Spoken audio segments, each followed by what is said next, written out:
लिया पाप आंबी जाए बाप એટલે એક સત્કાર્યના મોકાને સાર્થક કરવા, જતી અને સતીના ધર્મને સાર્થક કરવા, ધણી રામદેવજી મહારાજના સનાતન મહાપંથને ઉજાડવા એક નેજા નીચે તમારું ને મારું મિલન અને મિલનના આગમનને સંતોએ વધાવ્યું. ભગવાન રામ વિષ્ણુની ભૂમિકા પાર કરી રામની ભૂમિકામાં પ્રવેશ કર્યો. સીતાજીના મહાધર્મની વાતને તમે મેં સાર્થક કરી. ભગવાન રામ કરુણા અવતાર અને એ કરુણા અવતારમાં સહજમાં ભગવાન રામની માથે સંકટ આવે છે. હું કહેતો રહ્યો બાપ દુઃખ પડે પણ ડગે નહીં. એવા ભગવાન રામ જગતના બ્રહ્મને વેદના અનુભવવી પડી ના.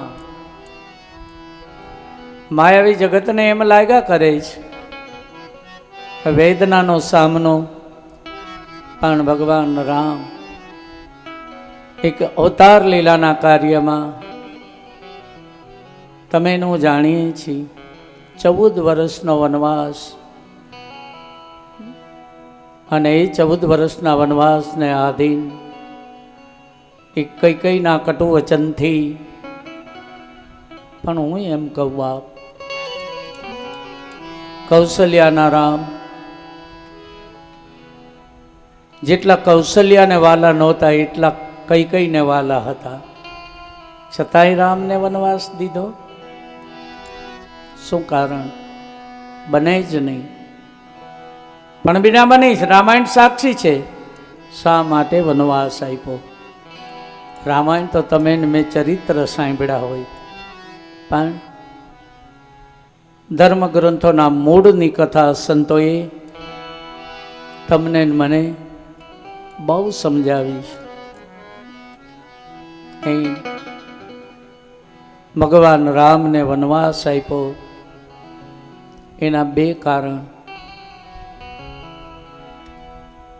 ઘટના ઘટી હતી કે 2 વરદાન બાકી હતા, એ માગવાની વાત આવે છે.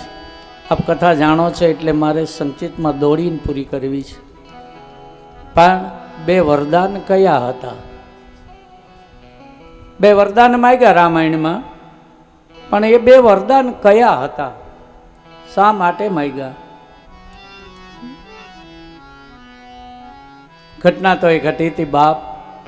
વરદાન માગવાનું એક કારણ કૌશલ્યાના રામ અને માતા કૈકેયી બાપુ વચ્ચે હેમતરામ બાપુ આ મહિમા કહું, આપણી દેગનો મહિમા. સનાતન ધર્મમાં કોટવાડની ભૂમિકામાં હોય કોળીનો પ્રસાદ આપે છે. દેગની પરંપરા 4 યુગથી આવે છે, 4 યુગમાં. આપ જાણો છો ઘણા બીજને દિવસે ભગવાન રામદેવજી મહારાજની ખીર બનાવે, ખીર, અને એ દેગ કહેવામાં આવે. દૂધની ખીર બનાવી ધણી રામદેવજી મહારાજને અર્પણ કરે છે. એ જ ખીર રામા અવતારમાં આ ખીરની તાકાત છે. કોળીનો પ્રસાદ ઘણા કહે છે ને, પાઠમાં જાય પછી કે અમારે ચોખાની બાધા છે. લઈ લે બાધા તોડી નાખ, તારું જીવન કલ્યાણ કરી દે. આ પ્રસાદ લઈ લે બાપ.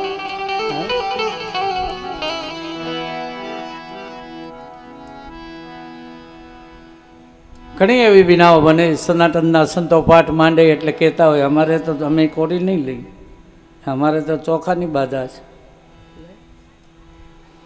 આ ખીરની તાકાત કેટલી! ધણી રામદેવજી મહારાજની 4 યુગની ભૂમિકામાં એ ખીરના પ્રતાપે જ ભગવાન રામનું પ્રાગટ્ય થયું.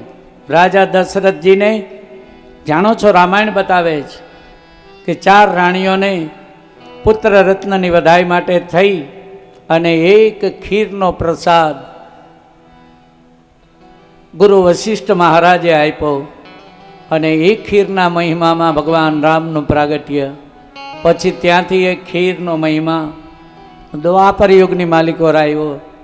ગુરુ મહિમાને સાર્થક કરવા કૃષ્ણ પરમાત્મા દ્વારકાના ધણી, અને એ દ્વારકાના ધણી કૃષ્ણચંદ ચેતન ધન પૂર્ણ પુરુષોત્તમ ખીરના મહિમામાં એ ગુરુની આજ્ઞાને સાર્થક કરવા રૂક્ષ્મણીજીને વિશ્વામિત્રજીને રાજમહેલમાં તેડી લાવે, રથમાં જોડીને ત્યારે ગુરુવર્યને ખીર અર્પણ કરીને ખીરનો કીડો ઘા, આવી ખારી ખીર હોય અને એક ખારી ખીર ઉડાડી દીધી આખા રાજમહેલની માલિક. કૃષ્ણ પરમાત્માને સહજે અરુચિ ના આવી, પણ એ ખીરને લઈ પરમાત્માએ અને રૂક્ષ્મણીજીએ પોતાના અંગડે ચોપડી લીધી. આપણા સનાતન ધર્મમાં હજી તો હવે તો અવ્યવસ્થા છે બાપુ, નકર કોળીનો પ્રસાદ લઈ અને આમ કરી બધા હજી ભક્તજનો આમ પોતાના શરીરે લગાવે છે. આ દ્વાપર યુગનો પ્રભાવ છે. કૃષ્ણ પરમાત્માએ એ ગુરુવર્યની આપેલી ખીર પોતે પોતાના આંગળે લઈ અને ચોળી લીધી. રૂક્ષ્મણીજીને આદેશ કર્યો, એને ખાલી માથા માથે લગાવી અને ગુરુ દુર્વાસા ઋષિ રાજી થઈ ગયા, આશીર્વાદ દઈ દીધા. આ ખીરનો પ્રતાપ કે જાઓ, મેં તો એક તમારી કસોટી કરવા ખીરના પ્રસાદને ઉલાડ્યો તો, પણ તમે એટલે હજી આપણામાં એવો મહિમા, એક દાણો આમાં ચોટવો ન જોઈએ, એક દાણો ન રહેવો જોઈએ. એ ખીરનો પ્રસાદ લીધો અને ગુરુજીએ ગુરુ વિશ્વામિત્રજી આ ખીર પહેલી પીરસી, બીજી ખીર દુર્વાસા ઋષિએ પીરસી, ઉડાડી અને આશીર્વાદ દઈ દીધા કે આ ખીર તમે માથે ચડાવીશ ને જાઓ રૂક્ષ્મણીજી, તમને ગઢ પણ નહીં આવે, સદા યૌવન રહે. આ ખીરનો પ્રસાદ. સનાતન ધર્મમાં એ ખીરને બદલે કોળી, આપણે એનું અલગ નામ આપ્યું સનાતનના સંતોએ, જેને કોળીનો પ્રસાદ કહેવામાં આવે. દેજો કોળી પાવરના પ્રમાણ. આપણે કહીએ ને કોરી પાવર, પાવર એટલે બેટરીમાં સેલ આવે ને, એમાં પાવર ખલાસ થઈ જાય તો અંજવાળું મોરું પડી જાય. એમ આપણું કદાચ ગઢ પણ આવે ને અંજવાળું મોરું પડે ને, એકાદ કોળીનો પ્રસાદ લઈ ગયો ને એટલે પાવર આવી જાય પાછો, કે દેજો કોરી પાવરના પ્રમાણ. આ કોળી પાવર છે. પાવર જો જોતો હોય તો કોળીને આરોગ્ય બાપ. સનાતન ધર્મની અમર ગાથા. એવો કોળીના પ્રમાણ. પણ કળયુગમાં દૂધને બદલે ગોળ મિલાવવામાં આવ્યું, સહજ પરિવર્તન. ભગવાન સમજતા હતા કે બહુ ઉપાધિઓ કરી, કોકની ખોટી ઉપાધિઓ લઈ અને મારે શરણે સીધી ગયેલા ભક્તોને ડાયાબિટીસ થઈ ગયું છે ને, એટલે ખાંડને બદલે ગોળ નાખો. એટલે ગોળનું પ્રમાણ